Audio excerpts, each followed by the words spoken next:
Hello and welcome to the Farming Live podcast. At the Suffolk Show this year, Brian Barker and his team of stewards launched the Farming Live Ring, which brought moving farm machinery to the show for the very first time. The team also did live interviews with leading and inspiring people from the world of farming in Suffolk, and this podcast brings you one of those interviews. Today, we'll hear from Sally and Shen Bendall from Hollow Trees Farm, who spoke to Patrick Barker on the Wednesday morning.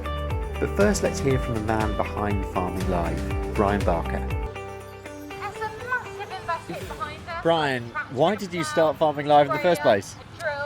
Well, it was an interesting conversation we had about the charitable objective of this association. So Suffolk Agricultural Association is a charity about sort of bridging the gap between general public and farming, and there wasn't enough, in my opinion, being done on show day. And so I asked why it wasn't being done, and they said, okay, go and do it. And so I've brought together a crack team of stewards who are enthusiastic and have delivered a fantastic first day, which has gone so well. I'm so proud of everyone for actually what we've delivered. We are, as you say, at the end of the first day. What have been the highlights of this first day for you in terms of this specific arena, this new Farming Live arena? Why has it worked so well? I think the best thing for me is when I saw a little boy with his mum and dad walk through the gate. First thing they saw was this massive combine harvester. He just gripped the fence and wouldn't leave it for 10 minutes. And his mum and dad were saying, come on, we're going to see the rest of the show. And he just saw that machine and he just loved it so much. You can see that little boy one day wants to drive a combine harvester. Please can we just give a big round of applause to our class of apprentices who have been driving the machines, driving them very safely, expertly and very, very well. Here at the Suffolk Show, Farming Live is a brand new attraction, and alongside the live machinery display that we are having, we've also got a section here called Meet the Farming Hero, which is a section that has been set up to enable farmers, landowners, business owners, all the people working in the Suffolk countryside to be able to show off what they do.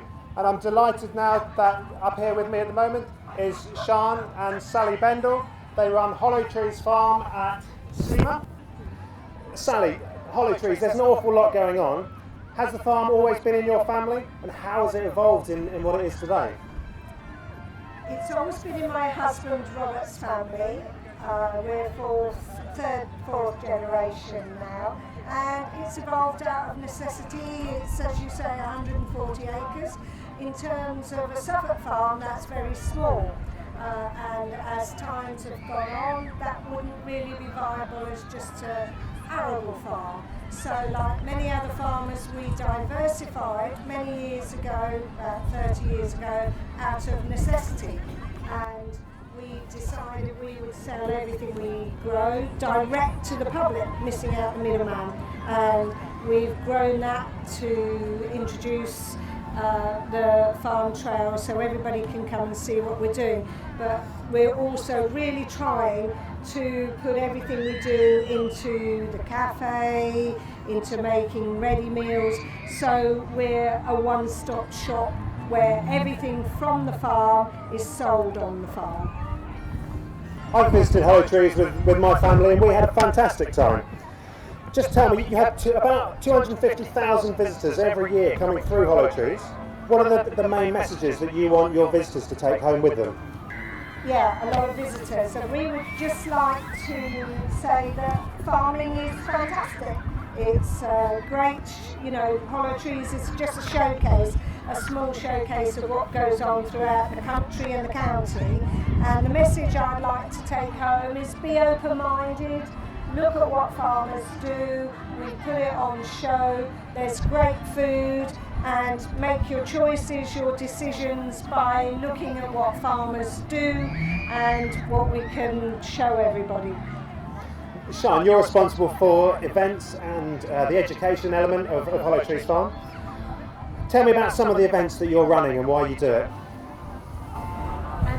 So we have a farm trail, as Sally said, we're open to the public. So a lot of our events are on our farm trail.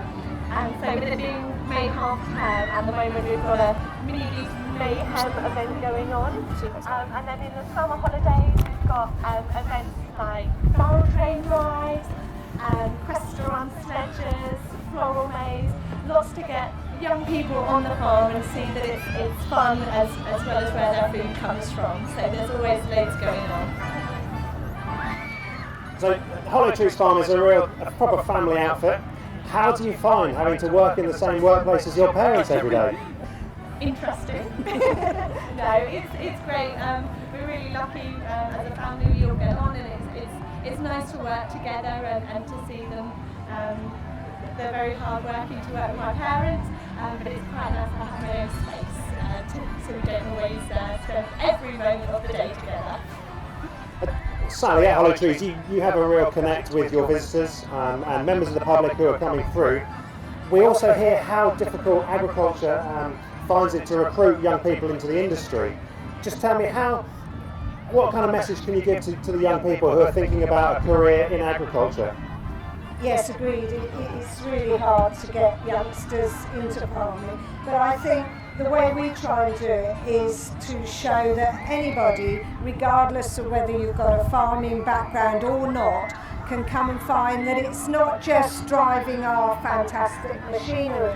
There's so many other allied industries, the food industries. At Hollow Trees we've got butchers, we've got chefs, we've got students on the farm who would never considered doing something like that before, but we open up for work experience, and if we find somebody that just shows a slight interest, we're willing to give them a few weeks on the farm, and it's amazing how many people we can turn into somebody that might be going on into our industry. But it's not just about tractor driving, that's really, really important, but there's research, there's science, there's so many other industries, environmental, so many areas that can connect into farming. That the message we try and give is farming is fantastic, it's a great industry to be in, but look to the wider picture of farming and agriculture as a whole. Now, one of the things that we enjoyed the most when we visited your farm, when we visited Hollow Trees, was the animals. Shen, just for the people who are here and maybe are thinking about a visit to Hollow Trees, tell me about the animals you have and what people might see if they were to visit. Yeah, our animals are always really popular with our visitors. We've got all the typical farm animals, so we've got pigs, cows, goats, sheep. We've also got a few more unusual. We've got our alpacas as well on the farm, and donkeys. I think the goats are probably the favourite. Most people enjoy watching them climbing up their climbing frame and winding the food up to them. So the children love it, as do the adults. Meeting the animals is really popular. And Sally, we said a lot of the produce goes through your own shop and your own butchery. Just tell me a little bit about how that has evolved and how you can provide that experience for the people who visit you. Yeah, it just seemed a natural progression. We've always had animals, that's my background of dairy farming, animals. So we'd always wanted to convert what we do into selling direct to the public, which we were doing with our vegetables and all the other things we do, the plants. So it was a natural progression to go on to putting a butchery in, and that's really evolved very, very well and fits in nicely. And whilst we respect everybody's view, we like people to be able to see how the animals are reared on Shen's side in the farm trail, and then how we take them and how their life is, and the butchers will finish the story. So it's a real field to fork or animal to fork story that we can show, and we can show every member of the public exactly how that animal has been looked after and treated from start to finish. So it works really well for us. This podcast was a Thinking Country production. The producer was Ben Eagle, the music was by Black Rom, and the chief organiser of Farming Live was Brian Barker.